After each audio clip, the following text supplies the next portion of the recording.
initials MI, London, UK. What is the correct approach of the weight of a companion's view in the Sharia, and is this applied the same in Aqidah and Fiqh? Bismillah, alhamdulillah, salatu wasalam ala rasulillah. What's the correct view with regards to the weight of the opinion or statement of a companion, and is it the same in Aqidah and Fiqh, etc.? There is no, how can I say, the scholars, when they discuss the proofs and evidences in Islam, there are proofs and evidences over which they agree, and there are proofs and evidences over which they differ. So in general, the proofs and evidences over which they agree is Kitab, Sunnah, and consensus. In general, I said, in general. Certain issues here and there, ijma, etc., but in general. Okay? Also, there's qiyas, there's not agreement on that, and there are issues, but in general.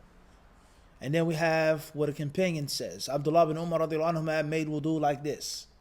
Abdullah bin Umar radiallahu anhu, when he made Hajj or Umrah, he would cut this part of his hair.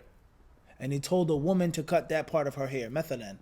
So when you make Hajj and Umrah, you have the tahliq, shaving, or the taqsir, cutting, trimming. Is it mentioned in the hadith? Did the Prophet say it?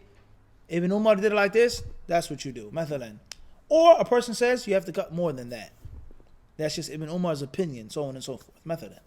Qawl al-sahabi, what a companion says, a companion's view. Alright? Is it or does it have weight? And is it the same in Aqidah and Fiqh, so on and so forth? So, the scholars of Islam, in general, they differ over it. Does a companion have the right to say something, to give a fatwa, and then it becomes something to do, or haram to play? Ali radiallahu anhu said, ما هذه التماثيل التي أنتم لها عاكفون. What are these idols that you're devoting yourselves to? Alright? Is that authentic with regards to playing chess, the game of chess, and other games like this? But the Prophet ﷺ, there's no authentic hadith about chess. So a person says chess is haram because of what? Ali radiallahu anhu said. Mathalan, as an example. Scholars, they differ on this. Some say yes, some say no, and some give detail. Some say it depends on who's the companion. The companion of one of the khulafa is not like another type of sahabi. A sahabi that's an alim, Ibn Abbas, is not like a sahabi that only met the Prophet once or twice. The Prophet who was asked a question by a Bedouin, Hajjatul Wada, is not like someone that was in Medina, etc. The fatwa or the qawl, the opinion, the ruling of the sahabi, of the leader, the caliph, is not like he who was a subject in the Islamic state. The opinion of the companion that was known to the other companions is not like an opinion that was isolated. So it's tafsir. There's what? It's detail. That's my opinion. Is that it is not an absolute proof. I do not believe that a qawl sahabi hujjatun ala al-itlaq abadan. And at the same time, we don't disregard and neglect and reject the statements and the views and the fatwa of the sahaba. Of course not. And other times in which it can be a hujjah, or we take it, nasta'nisu bihi. We use it on the side. We have further detail of the general ruling in the Quran and the Hadith, etc. Alright? Of course, it's a very long argument, a very long discussion. How can the companion statement be a proof, but it's not a proof in light of another companion statement? How can a hujjah be qabila lil-rad aslan? Alright? This is a long discussion among the ulama of usul al-fiqh and fiqh. Is a companion statement considered to be a hujjah or not? The hadith says, فَعَلَيْكُمْ بِسُنَّتِي وَسُنَّةِ الْخُلَفَاءِ الرَّاشِدِينَ الْمَهْدِيِّينَ. Hold fast to my sunnah and the sunnah of the rightly guided caliphs after me. What's meant by khulafa rashidin? The four or every khalifa?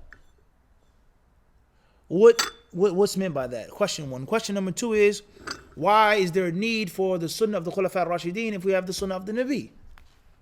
Third question is, some scholars have brought this up. It's not my kalam. A hadith of such vital importance was not mentioned in Bukhari and Muslim. Issue 4 is, a hadith like this, is it authentic? So on and so on and so on. It's a long kalam with regards to the qawl al-sahabi. Ibn Qayyim rahimahullah ta'ala, he discusses this and others in detail. Okay? Al-Muhim, the khulasa is, the summary is is that it's different. The scholars differ. Different views. Me personally, I humbly follow the opinion of detail. I humbly follow the opinion of what? Of detail. As far as a companion's opinion about Aqidah, is it the same Aqidah, fiqh, so on and so forth? The Aqidah, and we said this, alhamdulillah, in the UK sometime. Whoever likes it, likes it. Whoever doesn't like it, doesn't like it. Islam is Quran and Sunnah. Aqidah, the belief of Islam is Quran and Sunnah. The fiqh of Islam is Quran and Sunnah. The etiquette of Islam is Quran and Sunnah. The behavior of Islam is what? Quran and Sunnah. Everything else goes back to the Quran and the Sunnah. Explaining, understanding, agreeing upon it, basing it, qiyas, etc. But the dalil is nothing more than what? Quran and Sunnah. That is Islam. Ashhadu an la ilaha illallah wa ashhadu anna Muhammadan Rasulullah. Period. There's no ijtihad on this issue. That's what Islam is. The Aqidah, what you believe in and what you don't believe in is what? Quran and Sunnah. The Salaf as-Salih radiallahu anhum, they understood the and Sunnah, implemented the Quran and Sunnah, agreed upon taking the literal meaning of the Quran and Sunnah.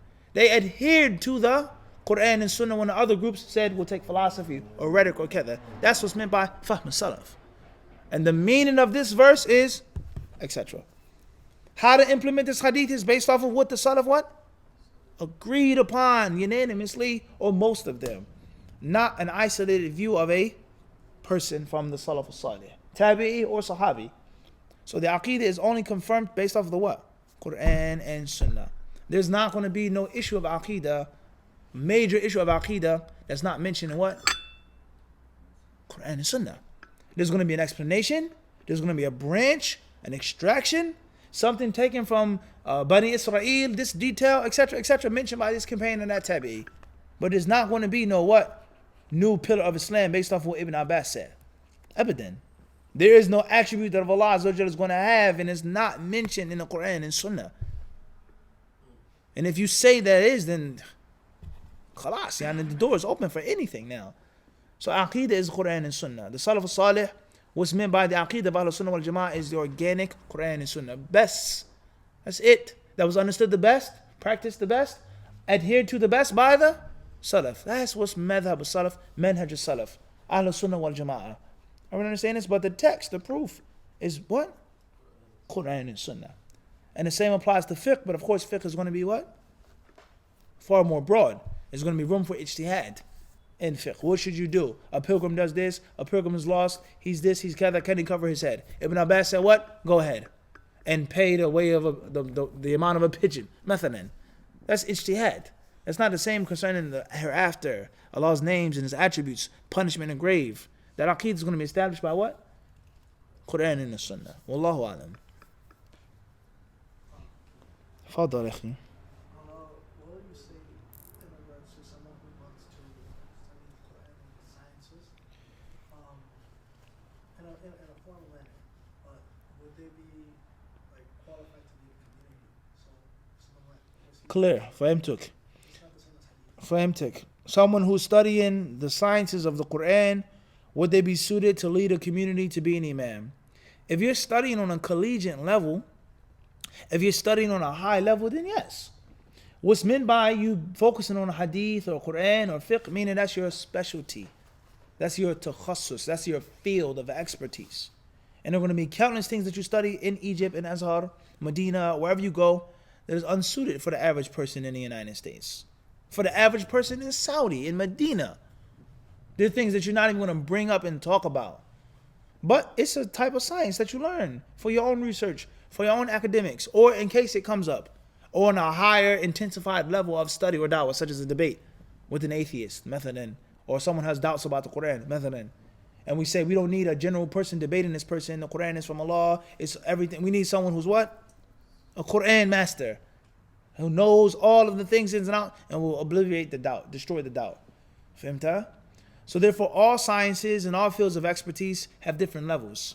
A student of knowledge, if he goes to Qur'atul Quran or Hadith or Lugha or Sharia, he has to know the basics. He has to learn the basics. He has to know the basics of the Aqidah, the basics of fiqh, the basics of Sirah, the basics of the Salah. There's no doubt about that. So if you're studying on a collegiate level, then you're supposed to have the basics. And to be an imam of a community, the basics is enough. Are there situations that pop up? Yes. Are there things in which you could be stooped or stop? Yes, of course. But in general, you can do the 9 to 5 imam job, which is what, Abdur? A bachelor's degree. Master's degree is not necessarily needed to be an imam of a masjid. But depends on how hard you want to go, how far you want to go, how strong you want your impact to what? To be. Also, a very important concept is that there are certain colleges in which the atmosphere for fiqh and understanding and comprehensive knowledge is stronger than others. There's no doubt about that. And there are certain sciences which are superior, such as hadith.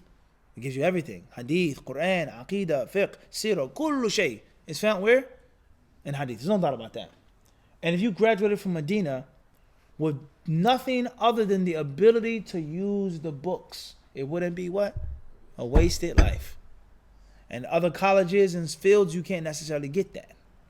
And you may be dealing with things which are further from the core, further from the bone marrow. It's important, but it's not the what? هذا هو. You see what I'm saying to you? But under any circumstance, do we support the bigotry and fanaticism of the people who say that you have to go to one college, you have to go to one school, you can't understand it? Nah, that's not true. You shouldn't be studying on a collegiate level if you don't know the basics of the what? Of the other fields. But if you had to minimize your time or maximize your time, economize your effort and your energy, then of course you want to think about something that'll give you a little bit of what? Everything with a big chunk of the most important stuff, such as fiqh and hadith. Wallahu a'lam. Am I London, UK? Is it correct to refer to ISIS as Khawarij? Next question. SD from Palembang, Indonesia. What is the limit on paying certain amount of money for 2-hour sessions fishing on private ponds? We don't know how much fish you can get. Type question relative to the class tonight. A private session on the pond. You're not necessarily buying the fish. You're actually renting out a person's private space and property. You keep whatever you want to keep.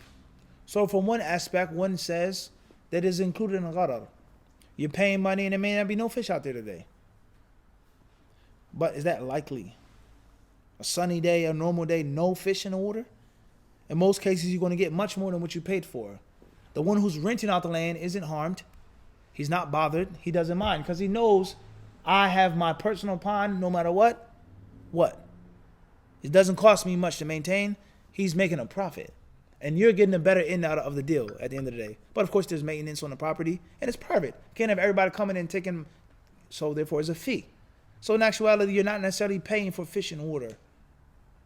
In actuality, you're renting the space, the arena. Huh? Wallahu alam. So perhaps there's nothing wrong with that, inshallah.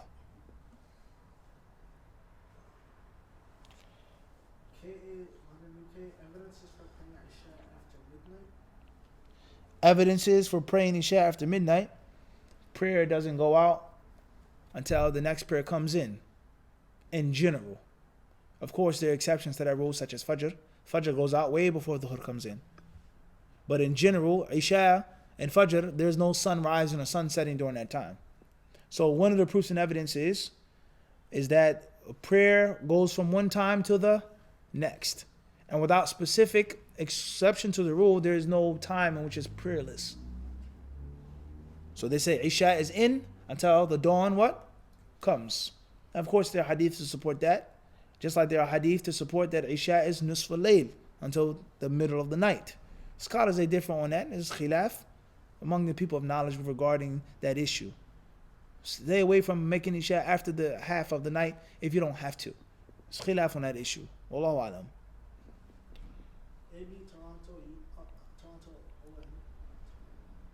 Assalamu alaikum. How to respond to a Muslim who says Muslims are traders now and were in their history? Example, that's Ali Uthman.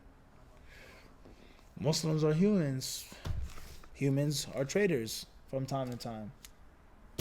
No dispute. Simple as that. The Quran and Sunnah inform us, وَأَوْفُوا بِالْعَهْدِ. Keep the covenant. And the covenant will be what? You'll be asked about. That's clear.